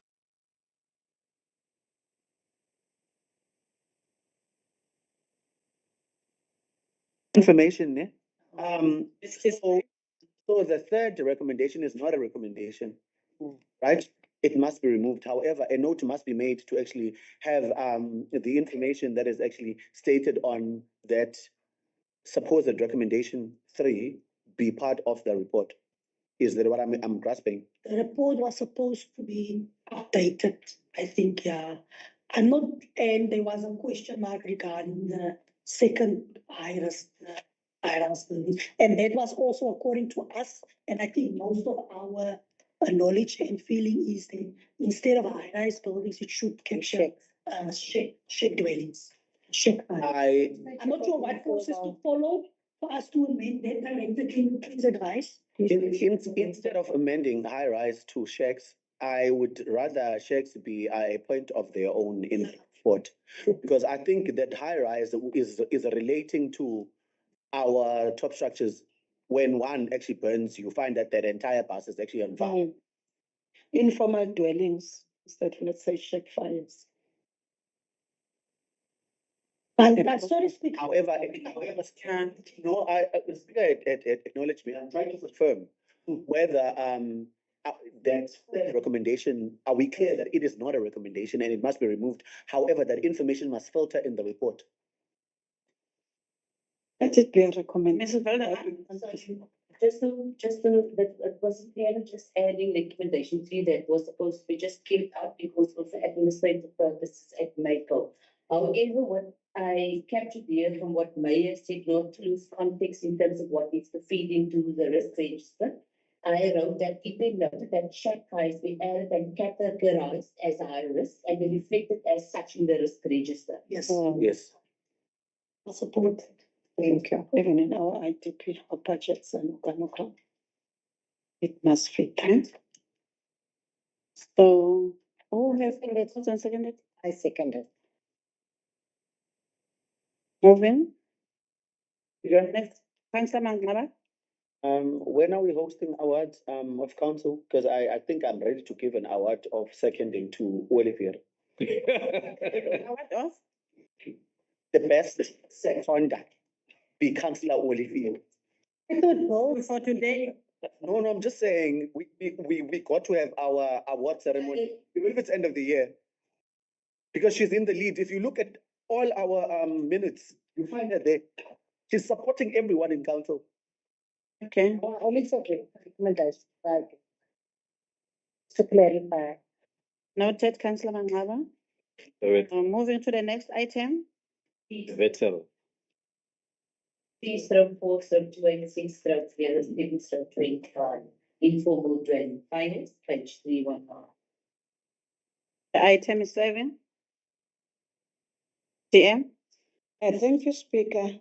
I take the recommendations of the executive mayor. Just I would love to include one thing to recommendation number 4. We've been always saying that we need to do an intentional public awareness initiatives when it comes to this thing of is informal settlement fires. But normally we don't even get a schedule to see that it's really happening. Can that recommendation include that says in the next council meeting, we must get the schedule that has been explained by disaster management leading that in order for us to know and become very confident that our people are being educated or given awareness initiatives. Instead, all the time we will talk about this only when something has happened and we get frustrated. Of which can work also this feeds to the point that our disaster unit is not what we deserve to have. It's not a unit at all. You can't call it a unit when you know you've got only 2 people. Then you call it a unit. There's no such. And who's going to lead this disaster initiatives, these public awarenesses, if that unit is only 2 people? They are the ones who are supposed to know what are the things that are more influencing a disaster, like the roads. We find that service trucks can't come in, the police can't come in, and all that. If that cannot be done, it means we're forever having this problem of people overbuilding into places that they cannot, and because they are not aware what is it. So we need to get a schedule of showing exactly that. We do get it at Ward 3. We did make it at Ward 7, whatever, every place, continuously, and not wait and become, prevention is better than cure. Thank you. I wanted just Are to you add that. requesting a change in the recommendation? Not a change, to add that we need to have a detailed schedule that what is disaster unit doing to combat that awareness initiatives. Mr. Mangaba. Thank you, Speaker. Speaker, and for the past 4 years, I'm sitting in council. I observed that whenever we sit with disasters, it's as though we are dealing with a situation that we've never dealt with before. Which now, it begs the question if we do have a checklist of our own in handling disasters. Because I find that whenever there's actually,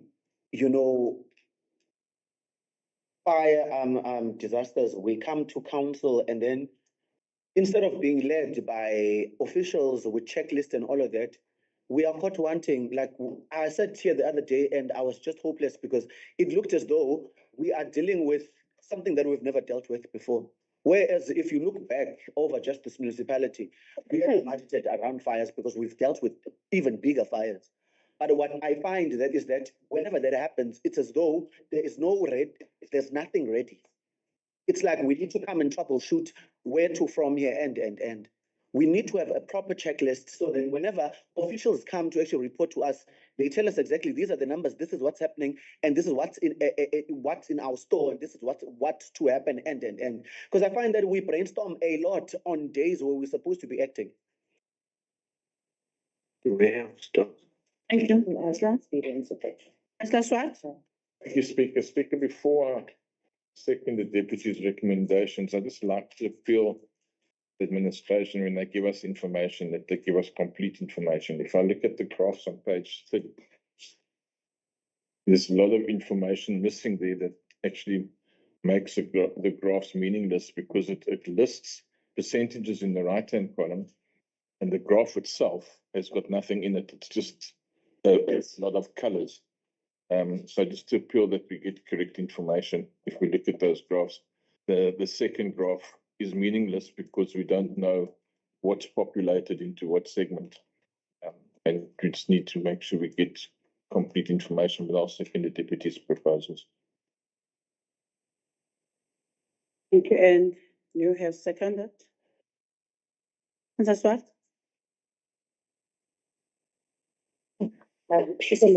The seconder. Yes.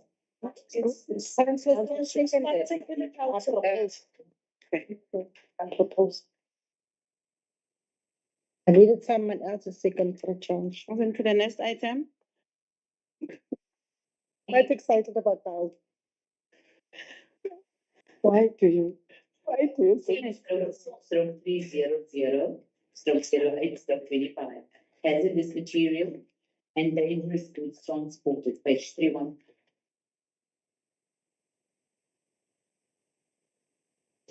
Item 7.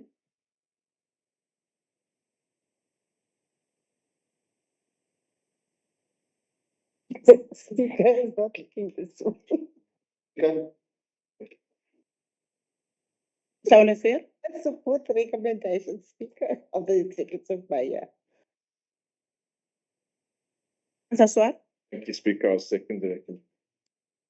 Thank you. Next item. Section 5 engineering services. C stroke 5, stroke 235, stroke 08, stroke 25. Capital projects implementation plan between brackets CPIP. Report for period ending April 2025, page 367. Item 7. Madam Mayor. Thank you, Speaker. It is the first quarter. And the song that normally is sung, is that the correct English word, Councillor? Yeah. First semester, and the SEM processes, will take some time. We will see some movement in the second semester. Hopefully, we are not going to repeat the same mistakes this year. Alas. If you could see in the adjustment budget, even now I had to deal with projects that has been over since 2023 to 2025. I said to them, next time we just take your money and we put it into service delivery, water and sanitation, and all the other issues that they have. So if you've got money lying around and you are not using it, and lo and behold, if we lose a grant again because of some plan not being in the IDP, or because of some explanation as to SEM, I don't think we are going to accept it this time around. Yeah, we've really ended up with it. So with that being said, we go to no. You see, there's a lot of 0%, but we have been, Speaker, according to the acting MM and the CFO in Michael, we've been assured that they are resolving all the SEM troubles because SEM feel that the user departments are blaming them and they are amongst themselves, they are ironing out their issues. But their ironing out of issues does not affect our service delivery and our grants. Is all we are saying. We are proposing with hope. We're looking forward to the next report. Yeah. I'll second that, Speaker. You always look. Next item. 10. C stroke 5, stroke 36, stroke 08, stroke 25. Water services, state water supply within the Bitou area, page 373. Item 7. Councillor Swart. Speaker, yeah, it's never good when we've got to impose extra costs on our people that are already hard stressed, but we do need to try and limit use of water and restrict the use of water. So it's probably a necessary evil that we have to do. I'd just like to take, with regards to the first recommendation, with regards to the report on the water supply status, I want to thank the department for that report. But I'd also like to add that the department investigates funding measures to implement some of the recommendations in the report, especially regarding water sources in terms of the boreholes, for instance. If we can maybe add that to the first item, that they also source additional funding where possible, and then to also include it in our budget planning going forward. Because as I said, the source of water is important as well. And then with that, I would recommend that we go with items 2 and 3 as well. So with the amendment to item 1, I'll support item 2 and 3 as well, as we go to the recommendations.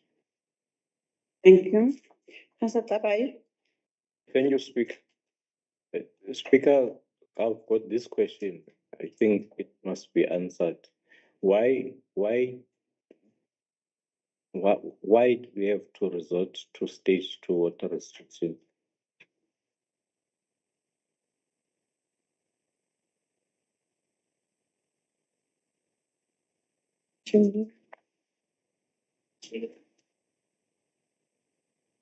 Chairman?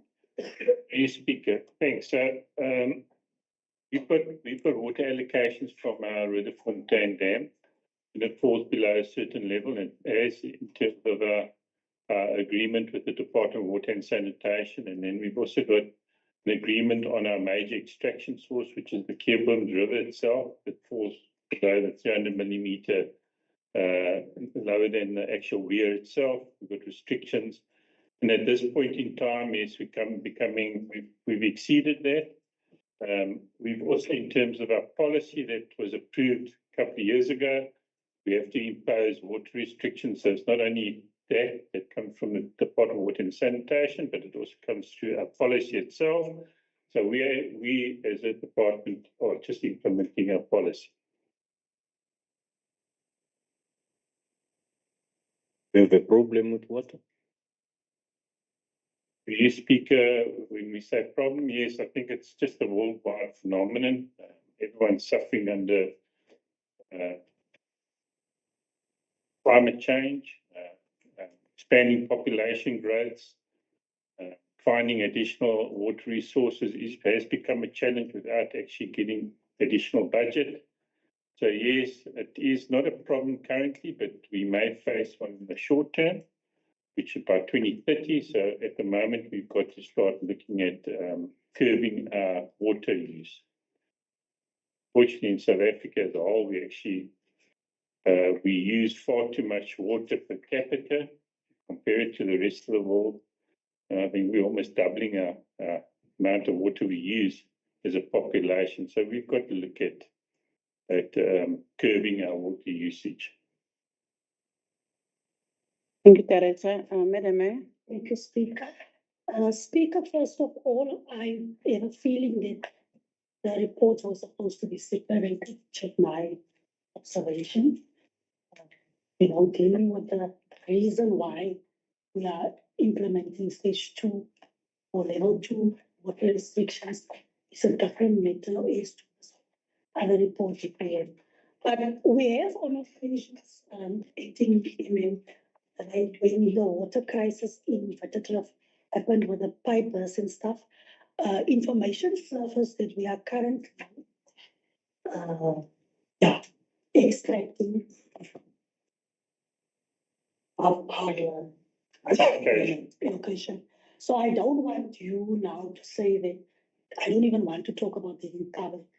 But the fact of the matter is the impression has been given that our resource extraction from the source is becoming a problem in terms of the megaliters of water that we can extract and that we are allowed to extract.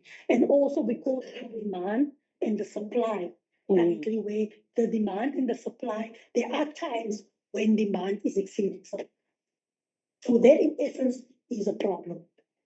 When we look at how we're going to curb that problem, or the purpose that I was explained as to why we have to do the level 2 water restrictions, so that we can see if we can at least save or at least 20%, between 20% and 30% give in terms of our capacity in the reservoirs. So that is the issue with why we are now being asked to implement level 2 water restrictions.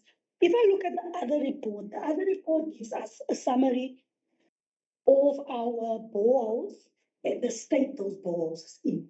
Now, I've got very mixed emotions about, or feelings, but let me not get emotional about that. Because when we came in 2016, there was a whole list of boreholes that were drilled at that specific time. I remember even the current ones, and so forth. And some of those, if you look at that report, you can see current is sort of operational, although there's also a borehole that's not functioning.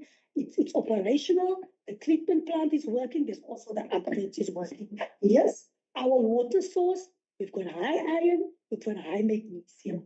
It is a challenge, but if you treat the water correctly, you can actually use your underground water source. The challenge now is that although you get some areas where, like in Akawal and Kalan, where it's operational, the Kwanakatula one has been vandalized. I was also told that some of those boreholes are close to where the pits size is. So, you know, that becomes the issue of when you extract the water. And will it be feasible to how can I say, maintain or try and fix those ones?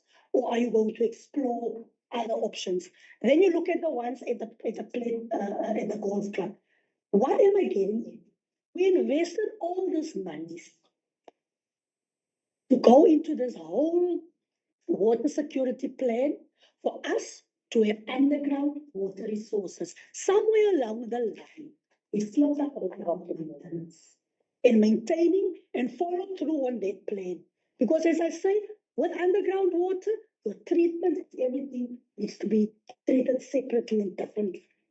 So I was expecting that with this report, you will get some type, because there's some figures that are being thrown around, how much it's going to cost to fix this one and that one, and how much it's going to cost to fix this pipe and that pipe.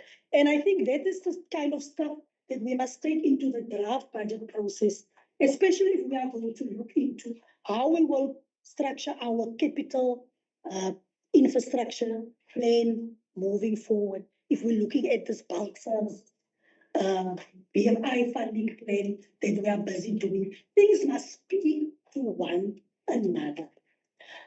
You know what? We said here, I'm going to talk a lot now. When we did the rollovers, do you know that some departments don't even submit reasons why the monies must be rolled over? They just think magically the decision must be taken. A whole financial year passed and you don't make an effort to motivate why we must adjust. So I'm also thinking, I'm sure when the department asks, the financial department asks from you, motivate which project we must put into the draft budget. Do you even submit? Like getting reports, but here I understand it is an emergency time or we're moving into that direction. But what are we going to do with this information? Is there something we can do in adjustment? Is there, like Councillor Swart, a suggestion? Are we going to look at this report actually and see where we can find money so that we can fix some of these things that we need to fix? Are we going to explore external funding, grant funding with the department and include it in our funding proposals? Because clearly we're not going to have that money just lying around.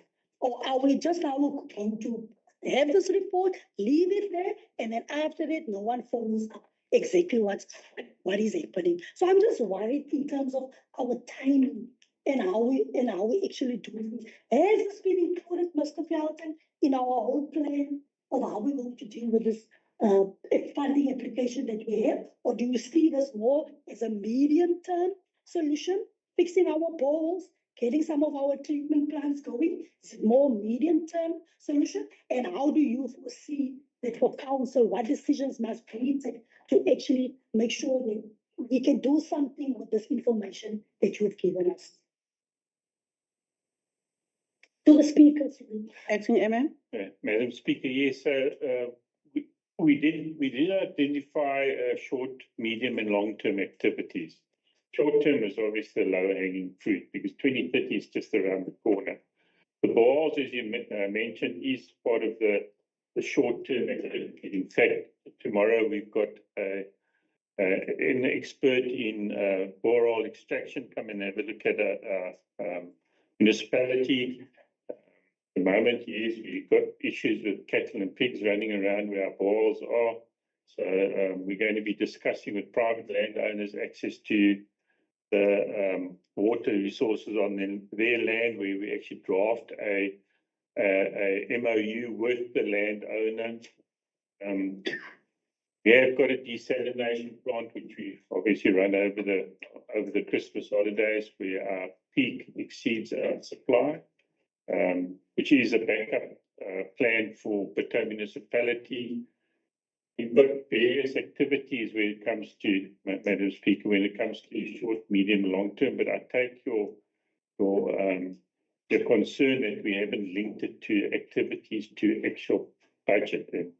So that we must bring up the next report. And I have jotted it down here, Madam Speaker. It's costing for the repairs, parts and replacement of assets that we require there before then we can budget going forward with that. So that report will come to the portfolio committee.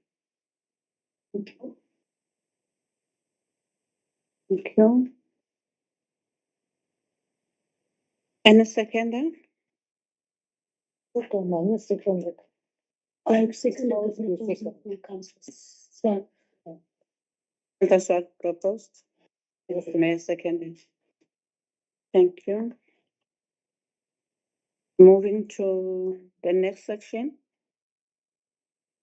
Standing elevation, 3/13/13/08/25, Bitou Housing Market Study, 2025, page 456. Item 7. Housing market study.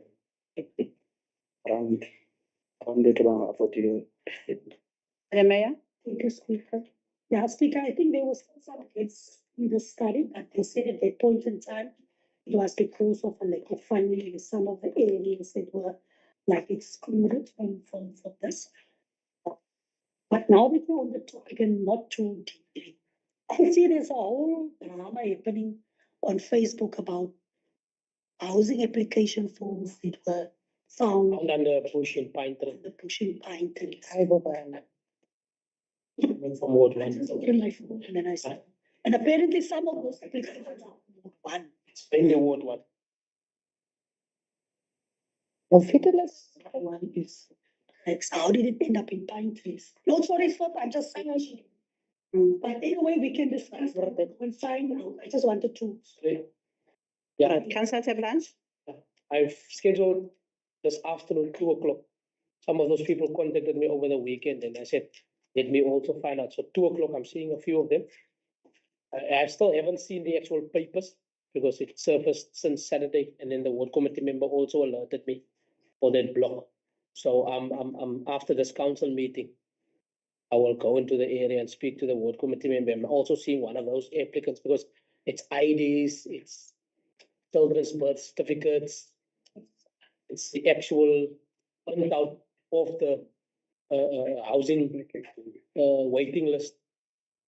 So yeah, I'm gonna go into that this afternoon. Speaker, thank you. Regarding that, I actually went to the site. I did contact Mr. Maki, so he is currently busy investigating. Thank you. Is it about the item? Bye-bye.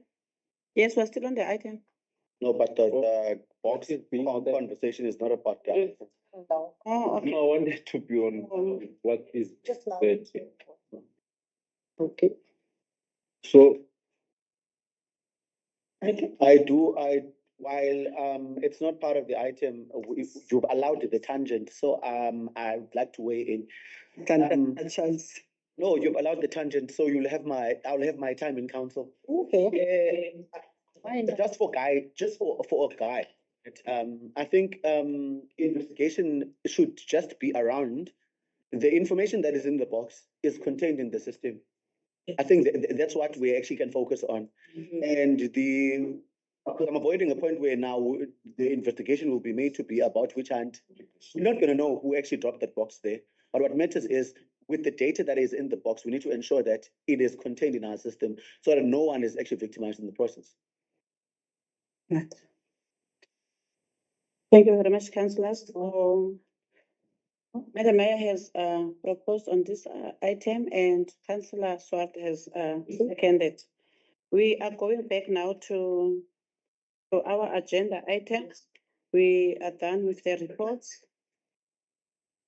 We are in item number 11, which is urgent matters submitted by the municipal manager, none received.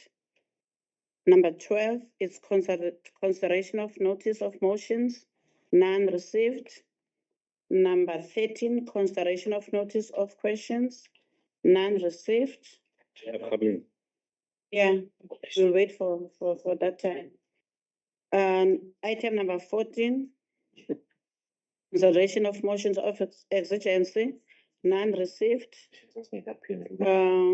Item number 50, which is in committee matters, we have none because we have dealt with the addendum in the minutes.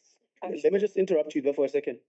The last we sat in council, there was a motion of question that had a future dated error, which we then deduced in council and we made note of it that it was actually in error. It's not a September that's coming, but it's that of a previous year. However, we're still sitting without the answers, so I'm not sure whether or not you've noted that. Okay. I think they were answered. We'll go back and Not answered. you can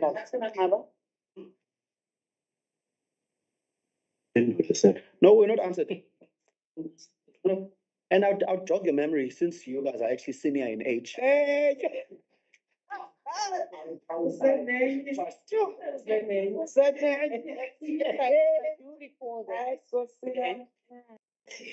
You know. We are item number 14, consideration of motions of exigency, none received.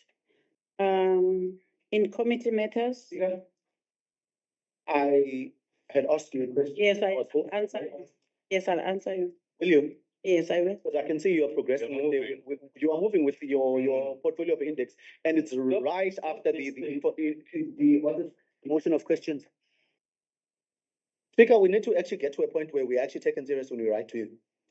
This thing of you will get things in writing and we'll get responses, and then a never must come to an end. I will have coffee with you after this, but this is not a friendly match.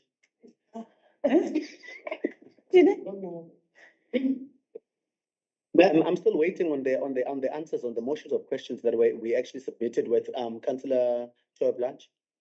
Yes, the one for September, that was an error for September. Yes, ma'am. Okay, we will answer it on our next council meeting.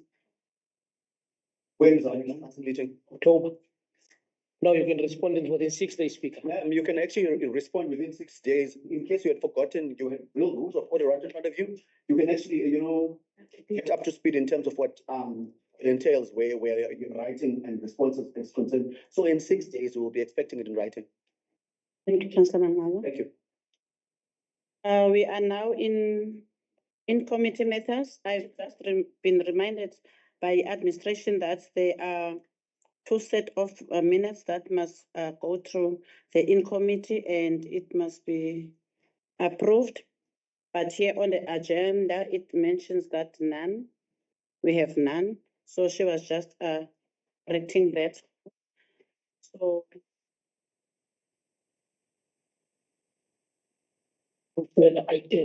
at this moment, we will allow the officials to excuse us and we will deal with the in-committee matters. Councillors, there's also a reminder of, there was an invite from Councillor Support Office for a seasonal school, which is gonna be in October. And today is the last date to submit those who are going. But at this time, there are no councillors that has responded yet. So can we please respond to Friday, Speaker, all of us responded. But they are saying that some of the councillors have not responded. So who My check. those who have not responded, so that means they are not interested to go.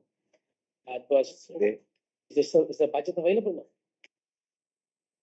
There was budget issues, but we will sort it out, Speaker. Thank you. Yeah, just it was just for it was just a reminder to the councillors to submit their names to this, those who haven't done so yet. Because this seasonal school is in October. Can now the officials who are not part of the in committee excuse us, and we are not moving, councillors, we are not going away. just allowing them to go so that we can finish the information. Just need to go to the minutes. Yeah, but it's a risk. Sure, sure. It's better if you do.